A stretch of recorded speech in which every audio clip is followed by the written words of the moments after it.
C'est à la fois un concept, bien entendu, mais ça reflète une réalité tangible, puisqu'on voit bien une modification des logiques de savoir aujourd'hui. Il y a à la fois une dilution dans le temps et une dilution dans l'espace. La dilution dans le temps, c'est le fait qu'on apprend de plus en plus tout au long de la vie.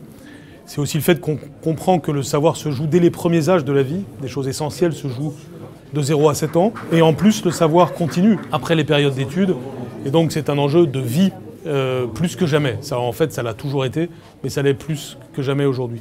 Et puis, il y a une dilution dans l'espace, au sens où désormais, tout le monde est concerné par le savoir. La révolution numérique rend le savoir plus accessible à tout le monde, même s'il y a encore des enjeux d'accès au savoir, parce que tout le monde n'a pas accès à Internet, tout le monde n'a pas accès aux écoles encore aujourd'hui. Mais néanmoins, l'élargissement considérable des dernières années constitue une révolution en soi, bien sûr. Le premier des points d'appui, c'est d'avoir une connaissance des mécanismes d'apprentissage. C'est ce que nous apportent de plus en plus les sciences cognitives. Et elles nous disent justement que le petit enfant, celui qui vient de naître, jusqu'à l'âge de 7 ans, est dans une situation de malléabilité de son cerveau, une situation d'acquisition de compétences extrêmement forte.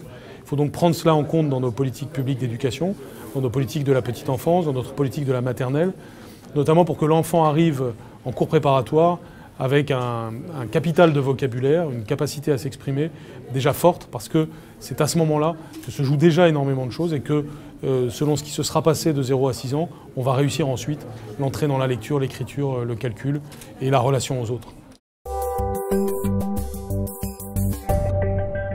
La formation tout au long de la vie doit être un réflexe et cela passe évidemment par des réflexes dans le monde du travail. Certaines lois en France vont dans ce sens.